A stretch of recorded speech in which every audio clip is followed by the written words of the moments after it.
Welcome back to my channel Crystal Clear. आज हम लोगों ने पजल का सेट लिया है, पजल और सिटिंग अरेंजमेंट है, ठीक है। और इसमें सारे क्वेश्चन जो है कि प्रीवियस ईयर के क्वेश्चन, सभी क्वेश्चन पूछे गए हैं। उम्मीद करता हूं कि आप लोग बहुत अच्छे से एंजॉय करेंगे और काफ़ी अच्छे से आपको समझ में आएगा और आने वाले एग्ज़ाम में आपको काफ़ी हेल्प मिलेगी। और अभी तक आपने मेरे चैनल को सब्सक्राइब नहीं किया तो प्लीज़ सब्सक्राइब करें, लाइक करें, शेयर करें, कमेंट करें, ठीक है। तो चलिए स्टार्ट करते हैं। तो हम देखते हैं हमारी पहली पजल क्या है। यहाँ पे पहली पजल कह रही है कि 8 friends ABCDEFG and H are sitting around a circle facing the centre. 8 लोग हैं, एक सर्कल पे बैठे हैं, वृत्त पे बैठे हैं और सभी लोग सेंटर की तरफ फेस कर रहे हैं, मतलब अंदर की तरफ फेस कर रहे हैं, ठीक है। अब यहाँ पे उसके बाद कंडीशन दी है तो हम कंडीशन को नोट करते हैं। कंडीशन नोट करना आपको अच्छी तरह से आना चाहिए। तो देखिए सबसे पहले क्या कर रहा है कि A sits third to the left of B, मतलब B के थर्ड लेफ्ट में ए है तो 2 छोड़ करके यहाँ पे हमने ए को बैठा दिया, ठीक है। And second to the right of F, कौन? ए की बात करें, ठीक है। मतलब ए जो है एफ के सेकेंड राइट में बैठा है, ठीक है। D does not sit next to A, ठीक है। और बी, मतलब डी जो है वो ए के साथ और बी के साथ नहीं बैठेगा। आप इस चीज़ को ऐसे नोट कर सकते हैं। C and G always sits next to each other, मतलब सी और जी जहाँ पे भी रहेंगे वह एक साथ रहेंगे, ठीक है। H never sits next to D, मतलब एच और डी जो है कि एक साथ नहीं बैठेंगे। And C does not sits next to B, मतलब सी और डी एक साथ नहीं बैठेंगे।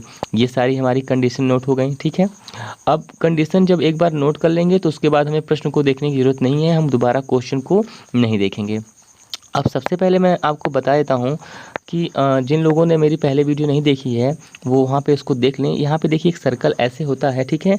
और इस सर्कल पे आप 8 लोगों को ऐसे बैठाते हैं और यहाँ से इसको जो है कि आप क्वेश्चन को सॉल्व कर लेते हैं। ये मेथड अच्छा है, इससे बन जाता है, ठीक है। लेकिन जो है कि इससे ना बना करके आप थ्रेड मेथड से बनाना सीखिए, उससे बहुत जल्दी बनता है। अगर इसमें आपको 1 मिनट लगते हैं तो उसमें 40 से 50 सेकंड आपको लगेंगे, ठीक है। और एक चीज़, अगर आपने मेरी पहले की वीडियो नहीं देखी है जिसमें मैंने थ्रेड मेथड क्या होता है उसको अच्छी तरह से समझाया है, तो आप पहले की वीडियो जा करके देख लीजिएगा। फिलहाल अभी के लिए इसको देख लीजिए, मैं इसमें भी समझाने की कोशिश करूँगा। तो यहाँ पे देखिए थ्रेड मेथड का मतलब होता है कि एक इसमें हम धागा जैसे होता है, धागे की तरह उसको हम ले लेते हैं, ठीक है। अब इसी पे हम 8 लोगों को बैठा दे रहे हैं। तो देखिए यहाँ पे 1 2 3 4 5 6 7 और यहाँ पे 8 लोग हमारे बैठ गए। अब इसमें सबसे अच्छा फ़ायदा ये होता है कि हम कहीं से भी क्वेश्चन को स्टार्ट कर लेते हैं। तो सबसे क्या पहले यहाँ पे देखिए कि एफ के सेकेंड राइट में ए है, ठीक है। तो हम यहीं से स्टार्ट करते हैं कि एफ को हमने यहाँ पे बैठा दिया और सेकेंड राइट में हमारा ए हो गया, ठीक है। और ए 2 छोड़ करके बी है तो 2 छोड़ करके बी यहाँ पे हो जाएगा, ठीक है। तो जो कंडीशन हो जा रही है मैं उसको इरेज कर देता हूँ। ये दोनों कंडीशन हमारी हो गई, इसको मैंने इरेज कर दिया। आगे देखिए क्या कह रहा है, आगे यहाँ पे कह रहा है कि जो डी है वो ए और बी के साथ नहीं बैठेगा, मतलब कि डी यहाँ नहीं बैठेगा, डी यहाँ नहीं बैठेगा, ठीक है। ए के साथ नहीं बैठा और डी यहाँ पे भी नहीं बैठेगा, डी यहाँ पे भी नहीं बैठेगा। तो कन्फर्म डी कहाँ बैठेगा, सिर्फ एक ही जगह बचती है, यहाँ पे, ठीक है। तो हम लोग डी को यहाँ पे बैठा देते हैं। अब ये वाली भी कंडीशन हमारी हो गई, ठीक है। तो इसको हम इरेज कर देते हैं। आगे देखिए क्या कह रहा है, आगे कह रहा है कि सी और डी एक साथ नहीं बैठेंगे, मतलब सी यहाँ पे नहीं बैठेगा, ठीक है। लेकिन सी और जी दोनों एक साथ बैठेंगे, ठीक है। सी और जी जहाँ पे बैठेंगे वो एक साथ बैठेंगे। तो आपके पास क्या क्या जगह बचती है, आप सी को यहाँ बैठा सकते हैं और जी को यहाँ बैठा सकते हैं, ठीक है। और कह रहा है कि एच और डी एक साथ नहीं बैठेंगे, तो अगर आप एच को यहाँ पे बैठाएंगे, ठीक है, तो डी के साथ हो जाएगा। इसका मतलब एच के लिए कौन सी जगह बचती है हमारे पास, ये बचती है जगह, ठीक है। तो एच को हम यहाँ बैठा देते हैं। अब 1% हमारा कोई बच रहा है। देखिए यहाँ पे सी और जी वाली कंडीशन हो गई थी, इसको हमने इरेज कर दिया। सी और डी एक साथ नहीं होने चाहिए, इसको हमने इरेज कर दिया। एच और डी एक साथ नहीं होने चाहिए, इसको हमने इरेज कर दिया, ठीक है। तो 1% हमारा कोई बच रहा है। अब देख लेते हैं कौन बच रहा है, A B C D E बच रहा है। तो ई को हम यहाँ पे बैठा देते हैं और ये आपकी पजल सॉल्व हो गई। मैं इसको समझा रहा हूँ तो टाइम लगेगा, नहीं तो 30 से 40 सेकंड में पजल सॉल्व हो सकती है, ठीक है। चलिए आगे देखते हैं। 7 plays A, B, C, D, E, F, G are to be held on 7 consecutive days starting on Monday and ending on Sunday। जैसे ही आपको दिखा मंडे टू संडे की बात कर रहा है, तुरंत आप पेन उठाइए और अपने पे जो है कि कॉपी बनाना शुरू कर दीजिए। कि यहाँ पे देखिए मंडे आएगा, एक ट्यूसडे आएगा, उसके बाद वेडनेसडे आएगा, फिर क्या आएगा आपका थर्सडे आएगा, फिर आपका फ्राइडे आएगा, उसके बाद सैटरडे आएगा, फिर क्या आएगा आपका संडे आएगा। सैटरडे संडे को कैसे लिखेंगे सही रहेगा, ठीक है, कंफ्यूज नहीं होंगे आप। तो उसके बाद यहाँ पे जो है कि फटाफट इसको लाइनिंग कर दीजिए, और लाइनिंग करने के बाद जो है कि यहाँ पे 2 कंडीशन, ठीक है, प्री लेवल का एग्ज़ाम है ना, कोई बात नहीं है, 2 कंडीशन ले लीजिए। क्यों? क्योंकि उसका बड़ा फ़ायदा हो जाता है, ज़्यादा दिमाग लगाना नहीं पड़ता है, तुरंत जो है कि फटाफट सारी चीज़ें बनती जाती है। तो देखिए कैसे भी बनेगी। यहाँ पे क्या कह रहा है कि only 1 place can be held on 1 day, एक दिन में एक ही गेम खेला जाएगा, ठीक है, खेला जाए, क्या दिक्कत है। Only 2 place will be held after play G, देखिए कैसे हो रहा है, एग्ज़ाम के क्वेश्चन है सभी, ठीक है, ऐसे ही एग्ज़ाम में आते हैं, ठीक है, जो मॉक टेस्ट में देते हैं ना लोग बकवास क्वेश्चन, वैसा कुछ नहीं होता है, ठीक है, एग्ज़ाम में बहुत मस्त क्वेश्चन आते हैं। कह रहा है जी के बाद 2 लोग होंगे, तो जी कन्फर्म ही आएगा, जी के बाद 2 लोग यहाँ पे दिख रहे हैं। आगे देखिए क्या कर रहा है, आगे क्या कर रहा है कि only 2 place will be held between F and G, F और जी के बीच में बस 2 लोग रहेंगे, तो जी 2 छोड़ करके एफ बस यहीं पे आएगा, एफ बस यहीं पे आएगा, ठीक है। आगे देखिए, आगे क्या कर रहा है कि only 3 place will be held between B and E, देखिए क्या करना है इसमें, बी और ई के बीच में 3 लोग आएंगे, नोट कर लीजिए, नहीं समझ में आ रहा है कहाँ पे रखना है तो दिक्कत क्या है इसमें है, ठीक है। आगे देखिए क्या कर रहा है, आगे कह रहा है play B will not be held on Sunday, B वाला जो है संडे को नहीं रहेगा, तो संडे यहाँ पे बी वाला क्रॉस कर दीजिए कि यहाँ पे बी आप नहीं आएंगे, ठीक है, कंडीशन है आपके लिए। आगे देखिए क्या कर रहा है, A will be held before play D and play C, ठीक है, ए जो है डी और सी के पहले आएगा, ठीक है, इस चीज़ को देख लेते हैं। आगे देखिए क्या कर रहा है, play C will be held after play D, मतलब डी के बाद सी आएगा, ठीक है, तो इसका मतलब ये जो सी यहाँ पे है ना, ये इसके बाद आएगा, ठीक है, इसके बाद कब आएगा पता नहीं है। आगे देखिए, नॉट नेसेसरी इमीडिएटली आफ्टर, मतलब तुरंत बाद नहीं आएगा, आ भी सकता है नहीं भी आ सकता है, ठीक है, ज़रूरी नहीं है, ये नहीं कहा कि नहीं आएगा, आ भी सकता है और नहीं भी आ सकता है। अब देखिए अगर बी जो है यहाँ पे मैं आपको दिखाता हूँ कि बी अगर यहाँ नहीं रहेगा तो बी यहाँ पे हो सकता है, बी को बैठाइए ज़रा, तो अगर बी यहाँ पे होगा तो 1 2 3 छोड़ करके ई यहाँ पे बैठेगा नहीं। अगर मैं बी को यहाँ पे लेता हूँ तो 1 2 3 छोड़ कर कोई जगह नहीं है, नीचे भी कोई जगह नहीं है, ठीक है, तो हम लोग क्या करते हैं, एक बार हम बी को यहाँ पे बैठा देते हैं, तो 1 2 3 छोड़ करके ई यहाँ पे नहीं बैठेगा, ठीक है। चलिए इस चीज़ को हम जो है कि इरेज कर देते हैं।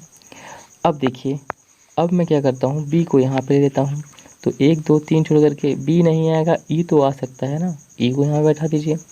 आगे क्या कह रहा है कि ए जो है डी के पहले आएगा, ठीक है, तो ए कन्फर्म में ही आएगा, डी कन्फर्म में ही आएगा, सी कन्फर्म में ही आएगा, पजल सॉल्व हो जाएगी। ज़्यादा से ज़्यादा बता दूँ, ज़्यादा से ज़्यादा इसको सॉल्व करने में 40 सेकेंड ज़्यादा हो जाएगा, ठीक है। और ये 40 सेकेंड में कैसे सॉल्व होगा पता है, जब आप प्रैक्टिस करेंगे, जितनी प्रैक्टिस उतनी स्पीड। लोग पूछते हैं कि स्पीड कैसे बनेगी, स्पीड कैसे बनेगी, प्रैक्टिस कीजिए ना, स्पीड अपने आप बढ़ जाएगी, ठीक है। चलिए नेक्स्ट क्वेश्चन देखते हैं। ये जो है कि हमें जो ये सेकंड वाला था इसकी कोई ज़रूरत भी नहीं पड़ी, ये हथियार है लेकिन, ठीक है, ज़रूरत पड़ने पर, जैसे गेम होता है ना जो है कि हम लोग फायर करते हैं बंदूक से, तो जब ज़्यादा लोग हो जाते हैं ज़रूरत पड़ने पर एक बम छोड़ दिया जाता है, तो वही जब ज़रूरत पड़ेगी तो बम छोड़ दिया जाएगा, क्या दिक्कत है, ठीक है। तो उस चीज़ के लिए इसको हथियार के रूप में रखना ज़रूरी है, और ज़्यादा दिमाग लगाने की ज़रूरत नहीं है, ठीक है। आगे देखिए, यहाँ पे क्या कह रहा है कि 7 person AEIOU BC are sitting in straight line facing north, ठीक है, वही चीज़ कह रहा है जो है कि 7 लोग हैं, सभी एग्ज़ाम के क्वेश्चन है, ठीक है, मैं अपने से कोई भी क्वेश्चन नहीं लिया हूँ, सभी एग्ज़ाम के क्वेश्चन हैं, और जो है कि एग्ज़ाम में आए हुए हैं, 7 लोग बैठे हैं, बैठा देते हैं 1 2 3 4 5 6 7, ठीक है। आगे देखिए क्या करना है, not necessary in the same order, okay ठीक है, सेम आर्डर में नहीं बैठे हैं, you seats third from the right hand, बहुत अच्छी बात है, बता दिया, राइट हैंड से मतलब यहाँ से, यू यहाँ पे बैठेगा, ये तो बहुत अच्छी चीज़ बता दी हमको।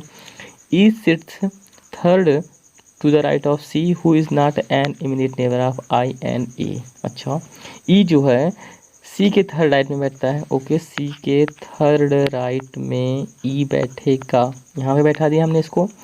आगे क्या कर रहा है, who is not an immediate neighbour of I and A, who मतलब सी, ठीक है, सी आई और ए का नेबर नहीं है, क्रॉस कर देते हैं, ठीक है। आगे देखिए क्या कर रहा है, आगे क्या कर रहा है कि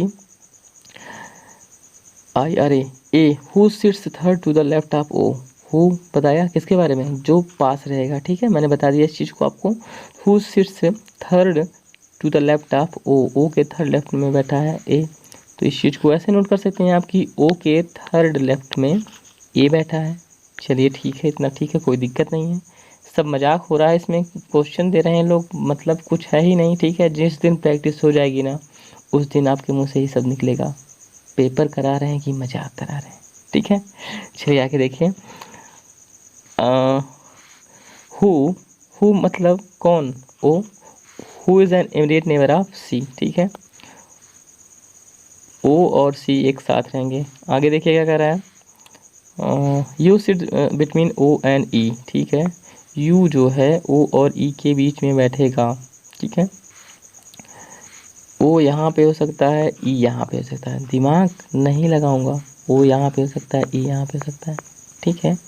आगे देखिए, आगे देखिए, आगे देखिए, आगे देखने से पहले मन करता ऐसा कर दूं, मन करता ऐसा कर दूं, ठीक है। सी के थर्ड राइट में ई था तो नीचे वाला तो सही हो रहा है, ऊपर वाला तो सी के थर्ड राइट में ई नहीं हो रहा है, गलत हो रहा है, इसको लगाने की ज़रूरत क्या है, दिमाग क्या खर्च करना, ठीक है। ओ के था दो छोड़ कर के ए था लेफ्ट में, तो दो छोड़ कर के ए यहाँ पे हो जाएगा। और क्या कह रहा है, सी आई और ए के पास नहीं था तो मतलब आई यहाँ पे नहीं आएगा, आई यहाँ पे हो गया, ये तो पढ़ने की ज़रूरत ही नहीं पड़ रही है, ये तो अपने आप सॉल्व हो रहा है। एक पर्सन बचा उसको बैठा देंगे, लेकिन फिर भी देखते हैं क्या कह रहा है। कह रहा है कि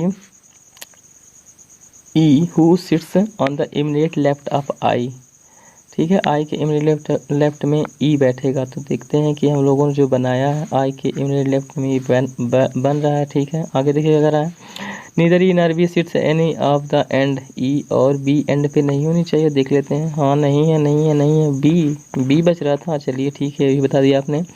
आगे देखिए, आगे देखिए क्या कह रहा है कि there is only one person sit between I and U, I and U के बीच में एक, हाँ हाँ हाँ बैठे हैं, बैठे हैं, बैठे, आगे देखिए, आगे देखिए, दैट पर्सन इज नीदर सी और बी, मतलब आई और यू के बीच में जो बैठे हैं सी और बी नहीं होने चाहिए, चेक कर लेते हैं, ई बैठा है, ठीक, पजल सॉल्व। ये तो आधी पजल पढ़ने पे सॉल्व होगी, ये सब कैसे हो रहा है, एग्जाम का क्वेश्चन है फ्रेंड्स, प्रैक्टिस, सिर्फ जितनी प्रैक्टिस उतनी अच्छी स्पीड, उतना अच्छा कॉन्फिडेंस और उतनी तेज सोच कि हमें ज्यों हमें कंडीशन मिली उसको तुरंत लिंक करते जाएंगे, लिंक करते जाएंगे, और ज्यों लिंक करते जाएंगे हो सकता है कि आपकी पजल आधे में बन जाए कभी कभी, ठीक है, ऐसा होता है, ठीक है। चलिए नेक्स्ट क्वेश्चन देखते हैं। नेक्स्ट क्वेश्चन कह रहा है there are 6 letter O R U D N and A which are arranged in a particular manner such that A is placed fourth to the left of N, कितने हैं, 6 letter हैं, ठीक है, ऐसे करके होंगे 1 2 3 4 5 6, ठीक है। A is placed fourth to the left of N, A यहाँ पे हो सकता है 3 छोड़ करके, ठीक है, N यहाँ पे हो सकता है, लेकिन ऐसा भी हो सकता है कि A यहाँ पे हो जाए और N यहाँ पे हो जाए, ठीक है। O is not placed immediate next to E R N, ठीक है, O यहाँ पे नहीं आएगा, कहाँ पे नहीं बताऊँगा, O यहाँ पे नहीं आएगा, O यहाँ पे नहीं आएगा, O यहाँ पे नहीं आएगा, तो बता रहा है कि O यहाँ पे आएगा। अगर O यहाँ पे नहीं आएगा, O यहाँ नहीं आएगा, O यहाँ नहीं आएगा, तो कन्फर्म O यहाँ पे आएगा, ठीक है। जो जो चीज़ें हो रही हैं उस चीज़ों को हम लिखते जाएंगे, नोट करते जाएंगे। आगे देखिए क्या कह रहा है, both letters R and U, कहाँ चला गया, both letters R and U are placed immediately next to O, R और यू जो है placed immediate next to O के इमीडिएट नेक्स्ट में है, ठीक है। और D is not at the left end of the row, D left end पे नहीं है, डी यहाँ पे नहीं है, ठीक है, कोई बात नहीं है, तो डी यहाँ पे कर देते हैं राइट हैंड पे। अब क्या कह रहा है कि आर और U immediate next to O, ठीक है, तो आर जो है कि यहाँ पे हो सकता है और यू भी यहाँ पे हो सकता है, ऐसा भी हो सकता है, ठीक है, आर यहाँ पे, यू यहाँ पे भी हो जाएगा आर और यू, यहाँ पे हो जाएगा आर और यू, डी लेकिन इमीडिएट लेफ्ट पे आ गया, तो नीचे वाला तो हमारा गलत हो गया, ठीक है, नीचे वाला तो गलत हो गया, ऊपर वाला जो करेक्शन यही बनेगा, ठीक है। ये पजल सॉल्व है।